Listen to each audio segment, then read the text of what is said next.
নমস্কার বন্ধুরা, আশা করি আপনারা সবাই ভালো আছেন। তা বন্ধুরা, আজকে আমি আপনাদের জন্য একটা বড় সুখবর নিয়ে এসেছি। এই খবরটা বিশেষ করে তাদের জন্য যাদের নিজের নামে কোনো জমি নেই, কিন্তু তারা অন্যের জমিতে চাষ করেন বা ক্ষেত মজুর হিসাবে কাজ করেন। এবার থেকে জমি না থাকলেও আপনারা কৃষক বন্ধু প্রকল্পের টাকা পেতে চলেছেন। হ্যাঁ বন্ধুরা, একদম ঠিক শুনছেন। মুখ্যমন্ত্রী মমতা বন্দ্যোপাধ্যায় একটি বড় ঘোষণা করেছেন। এখন থেকে বছরে মোট ৪,০০০ টাকা, ২,০০০ টাকা করে দুবারে, একবার রবি মরশুমে আর একবার খরিফ মরশুমে দেওয়া হবে। এ বিষয়ে মুখ্যমন্ত্রী কি বলেছেন, বাজেটে ঠিক কি ঘোষণা হয়েছে, সবকিছু আজকের ভিডিওতে আমরা সহজ করে বুঝিয়ে বলবো। তাই ভিডিওটা শেষ পর্যন্ত অবশ্যই দেখবেন। আর যারা নতুন, তারা এই ধরনের গুরুত্বপূর্ণ আপডেট পেতে চ্যানেলটিকে অবশ্যই সাবস্ক্রাইব করে রাখবেন। তা বন্ধুরা, ৫ই ফেব্রুয়ারি ২০২৬ তারিখে আমাদের রাজ্যের অন্তর্বর্তী বাজেট ঘোষণা করা হয়েছে। সেই বাজেটেই কিন্তু এই নতুন প্রস্তাবটা রাখা হয়েছে। এখন আমি আপনাদের বাজেটের কথাটা সহজ করে বুঝিয়ে দিচ্ছি। বাজেটে বলা হয়েছে, যে সমস্ত ক্ষেত মজুর ভাই বোনদের জীবন জীবিকা পুরোপুরি কৃষি ও কৃষি সংক্রান্ত কাজের উপর নির্ভরশীল, তাদের জন্য বছরে মোট ৪,০০০ টাকা আর্থিক সাহায্য দেওয়ার প্রস্তাব রাখা হয়েছে।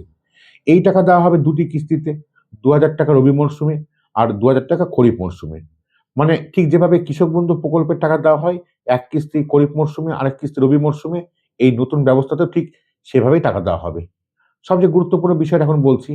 যেসব ক্ষেত মজুরদের নিজের নামে কোনো জমি নেই এবং সেই কারণে তারা এতদিন কৃষক বন্ধু প্রকল্পের টাকা পেতেন না, অথবা যারা ভাগ চাষী হিসাবে নথিভুক্ত নন, এই সমস্ত যোগ্য ক্ষেত মজুররাই এবার এই প্রকল্পের আওতায় আসবেন।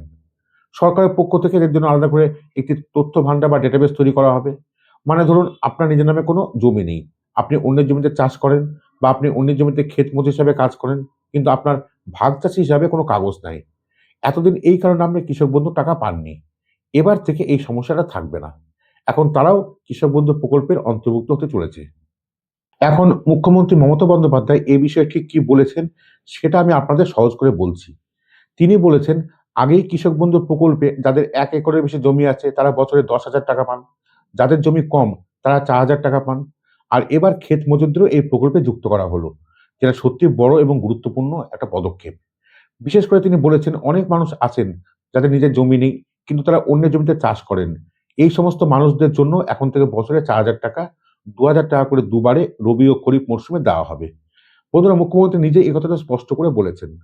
এখন অনেকের প্রশ্ন, কবে থেকে আবেদন শুরু হবে, কিভাবে আবেদন করতে হবে, কি কি কাগজ লাগবে? এই মুহূর্তে বলছি, যেহেতু এটা বাজেটে ঘোষণা করা হয়েছে, তাই এখনো পর্যন্ত এই বিষয়ে সরকারি বিজ্ঞপ্তি প্রকাশিত হয়নি। যেদিন বিজ্ঞপ্তি প্রকাশ হবে, সেদিনই আপনাদেরকে সম্পূর্ণ গাইডলাইন, আবেদন করার পদ্ধতি, প্রয়োজনীয় কাগজপত্র সবকিছু নিয়ে আলাদা করে বিস্তারিত ভিডিও দিয়ে জানিয়ে দেব। সবশেষে বলি, সরকারের এই সিদ্ধান্ত আপনাদের কেমন লাগলো অবশ্যই কমেন্ট করে জানাবেন। ভিডিওটা ভালো লাগলে লাইক করবেন আর বন্ধুদের সঙ্গে শেয়ার করবেন, যাতে সবাই এই খবরটা জানতে পারে। আর যারা চ্যানেলে নতুন, এই ধরনের গুরুত্বপূর্ণ সরকারি আপডেট পেতে চ্যানেলটিকে অবশ্যই সাবস্ক্রাইব করে রাখবেন। দেখা হবে পরের ভিডিওতে। ভালো থাকবেন, সুস্থ থাকবেন।